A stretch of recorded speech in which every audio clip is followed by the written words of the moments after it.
नमस्कार, मी अनुया बाम. KTVच्या कोकण वार्तामध्ये आपलं मनपूर्वक स्वागत. एक नजर टाकूया ठळक घडामोडींवर. आगामी लोकसभा निवडणुकीत केंद्रात पुन्हा भाजपची सत्ता येऊन नरेंद्र मोदीच हेच पंतप्रधान होतील. मौलाना आझाद आर्थिक विकास महामंडळाचे अध्यक्ष हाजी अरफात यांनी व्यक्त केली भविष्यवाणी.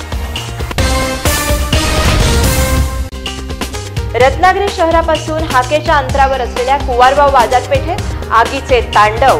2 दुकाने जळून खाक आणि लाखोंचं नुकसान. आणि रत्नागिरी जिल्ह्याच्या राजापूर तालुक्यातील विलवडे येथे असलेल्या हजरत सय्यद बदरुद्दीन उर्फ शैलानी शाह बाबांचा वार्षिक उरूस भक्तिमय वातावरणात करण्यात आला साजरा. घेऊया अल्पशी विश्रांती. समंदर की गोद में पला है तू, अंगड़ाई लेते ही लहरें शुरू. आज यौवन की मस्ती छोड़, ले चलता हूं तुझे एक नए मोड़. आजा तुझे माँ पुकारे अब, छेड़ देते हैं बीट से कुछ शरारत हंसी. गले लगा ले उसे ए फकीर, इंतजार कर रहा है तेरा तो. चल दे देते हैं उसे फसल की खूबसूरती तो. आजा तुझे माँ पुकारे अब, मीलों आगे चलना है हमें. सिर्फ फसल नहीं, तेरे स्पर्श की चाह में बैठे हैं शहरों में भी कहीं. उनके मुख पे भी लानी है मुस्कान, उन्हें भी देनी है एक नई पहचान. आजा तुझे माँ पुकारे अब. फिनोलेक्स पाइप्स पहुंचाए पानी को अपनी माँ के पास. आता वळूया सविस्तर वृत्तांताकडे. आगामी लोकसभा निवडणुकीत केंद्रात भाजपची सत्ता येऊन नरेंद्र मोदी हेच पुन्हा पंतप्रधान होतील असा विश्वास मौलाना आझाद आर्थिक विकास महामंडळाचे अध्यक्ष हाजी अरफात यांनी व्यक्त केला आहे. 2019 में लोकसभा का चुनाव होने जा रहा है, क्या रहेगा देश का चित्र? देश का चित्र फिर एक बार नरेंद्र मोदी जी के नेतृत्व में भारतीय जनता पार्टी की सरकार बन रही है और हम पूरे बहुमत के साथ दोबारा हमारी सरकार बनी. कौन से मुद्दे पे आप फिर से लोगों से मत मांगते हैं? डेवलपमेंट हमारे लिए बहुत बड़ा मुद्दा है. सबका साथ सबका विकास, ये 2 मुद्दे पे हम चुनाव में जा रहे हैं और लोगों की हमको इस चुनाव में भरपूर मदद मिल रही है. रत्नागिरी येथील शासकीय विश्रामगृह येथे आयोजित पत्रकार परिषदेमध्ये बोलताना हाजी अरफात यांनी केंद्र आणि राज्य शासनाच्या कार्यपद्धतीचे भरभरून कौतुक केले. पिछले सरकार की आपके कैसी रही कारकिर्द, आप बता सकते हैं 2 मिनट में? पिछले सरकार में देखिए जो डेवलपमेंट के नाम पर कुछ नहीं किया था.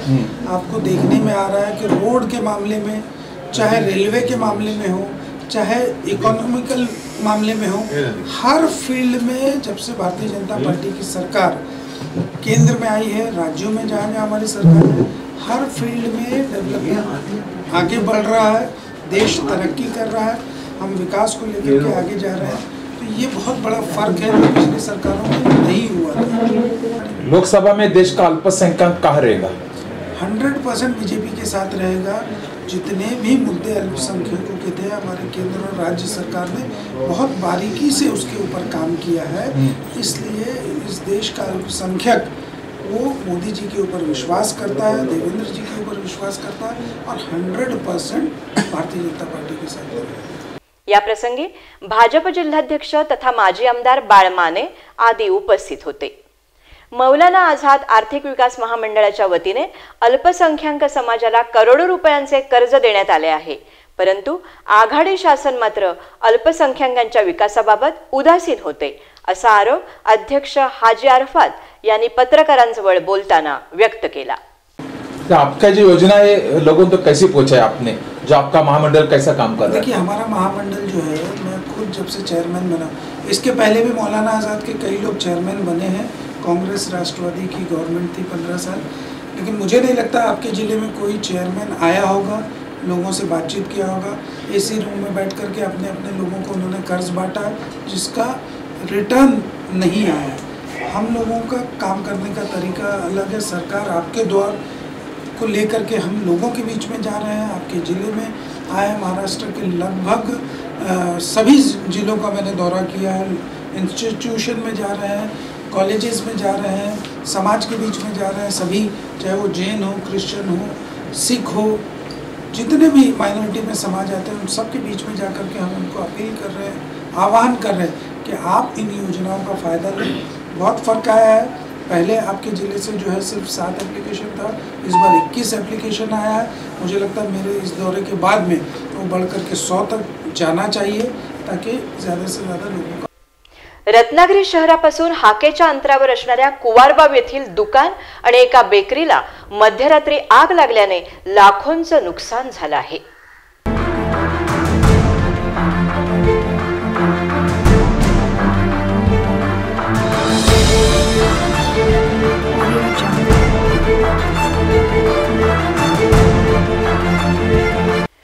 काही महिन्यापूर्वीच बंगलोर अय्यंगार नामक बेकरी कुवारबाव येथे सुरू करण्यात आली होती, परंतु बुधवारी मध्यरात्री शॉर्ट सर्किटने बेकरीला आग लागली आणि या आगीत मोठ्या प्रमाणात नुकसान झालं आहे।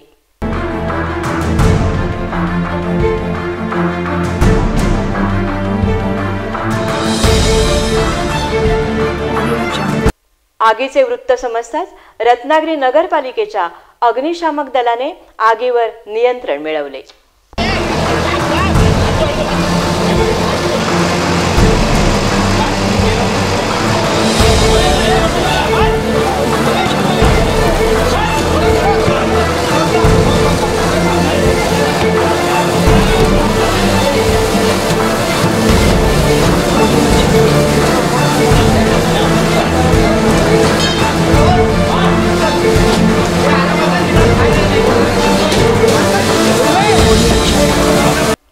रत्नागिरी जिल्ह्याच्या राजापूर तालुक्यातील विलवडे येथील हिंदू मुस्लिम एकतेचे प्रतीक म्हणून प्रसिद्ध असलेले हजरत सय्यद बदरुद्दीन उर्फ शैलानी शाह बाबांचा वार्षिक उरूस भक्तिमय वातावरणात साजरा करण्यात आला।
या उर्साचे खास आकर्षण असते ते म्हणजे डफली वादन आणि रातीप कार्यक्रमाचे।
येथील शैलानी बाबांचा वार्षिक उरूस म्हणजे राजापूर, रत्नागिरी, सिंधुदुर्ग, मुंबई, नवी मुंबई आदी भागातील शेकडो हिंदू मुस्लिम भाविकांचे एक प्रकारचे शक्तीस्थळ मानले जाते.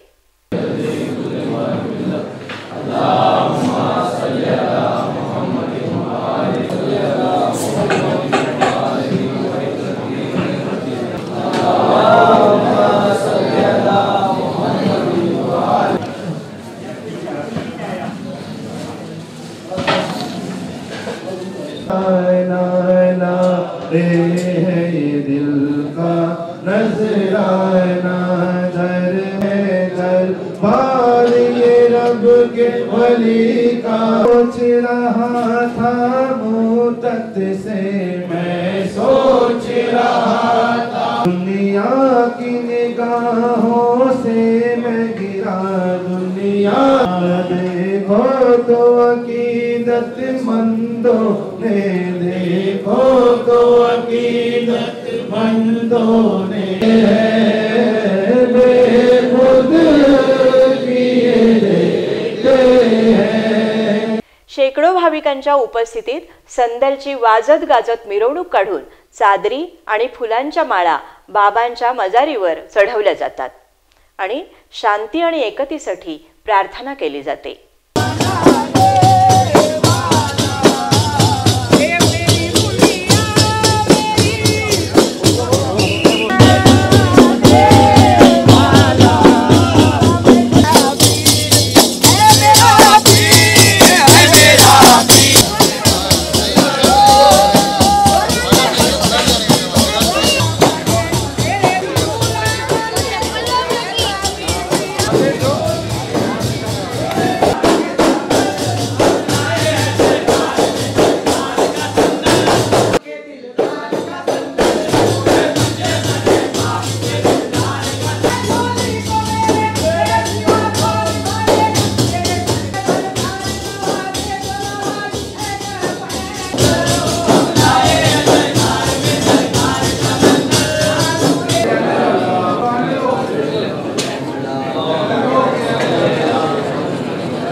वार्षिक उरूस निमित्त भक्तांसाठी खास महाप्रसादाची दर्गा कमिटीच्या वतीने सोय केली जाते आणि शेकडो भाविक या महाप्रसादाचा लाभ देखील घेतात.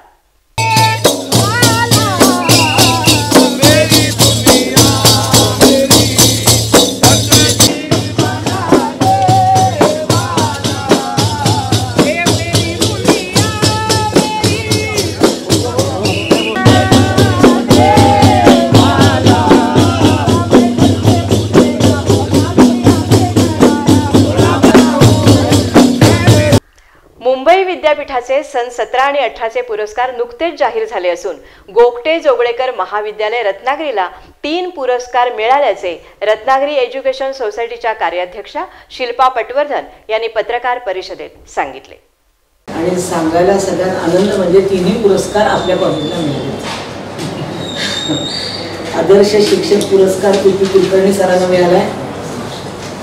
आदर्श शिक्षिका पुरस्कार यस्मिन आवटी मॅडमला मिळालाय आणि शिक्षकेतर कर्मचारी गौतम शिंदे. त्यामुळे आज 3 पुरस्कार मिळाले. मागच्या वर्षी हा पुरस्कार एक आपल्याकडे होता बापू गव्हाणकरांना शिक्षकेतर कर्मचारी पुरस्कार, पण यावेळेला 3 पुरस्कार आपल्याकडे आले. ही अतिशय अभिमानाची गोष्ट आहे. आदर्श शिक्षक पुरस्कार डॉक्टर प्रफुल्ल दत्त कुलकर्णी, आदर्श शिक्षिका पुरस्कार डॉक्टर यास्मिन आवटे, तर गुणवंत शिक्षकेतर कर्मचारी पुरस्कार गौतम शिंदे यांना देण्यात आला. तसेच इतिहास विभाग प्रमुख डॉक्टर रमेश कांबळे यांना इतिहास शिक्षक महामंडळाचा राज्यस्तरीय मकरू केळुरकर पुरस्कार मिळाला असून अपेक्षा सुतार आणि गौरी पवार या विद्यार्थिनींना खेलो इंडिया स्पर्धेत खो खो या क्रीडा प्रकारात राष्ट्रीय स्तरावर राज्याचे प्रतिनिधित्व केल्याबद्दल सुवर्ण पदके मिळाली आहेत. त्याचप्रमाणे NCC छात्र उद्धव कबीर याला प्रजासत्ताक दिनी 26 जानेवारी या दिल्लीतील परेडला सहभाग मिळाला ही गौरवाची बाब ठरली आहे. त्यामुळे यंदाचे वर्ष हे महाविद्यालयाचे सुवर्ण वर्ष ठरले आहे. त्यामुळे शिक्षण क्षेत्रात गोगटे जोगळेकर महाविद्यालयाचे अभिनंदन होत आहे. क्रीडाविषयी महाविद्यालयासाठी आपण पुढे काय करणार असे विचारल्यावर शिल्पा पटवर्धन यांनी KTVला सांगितले. मला एक सांगायचं आहे, मी लग्नाच्या आधी इंटरनॅशनल प्लेयर होते. भारतातर्फे इराणला योगासन आणि वेताच्या मलखांबासाठी गेलेले होते. तर कोकणात खेळाची चळवळ उभी करण्यासाठी रत्नागिरीच्या जवळपास एक क्रीडा प्रबोधिनी सुरू करावी अशी माझी मनाची खूप इच्छा आहे आणि त्याकरता माझे प्रयत्न चालले आहेत. अजूनही त्याला मला अपेक्षित खूप फळ आले असंही नाही. मला जागेत हवी आहे. जर कोणी इच्छुक दातृत्व देणारे जर आम्हाला मिळालं तर पुढची धडपड मी करेन आणि आपल्या रत्नागिरी शहर आणि जिल्ह्यातल्या मुलांसाठी एक सुंदर क्रीडा प्रबोधिनी इथं उभं करायचं आहे.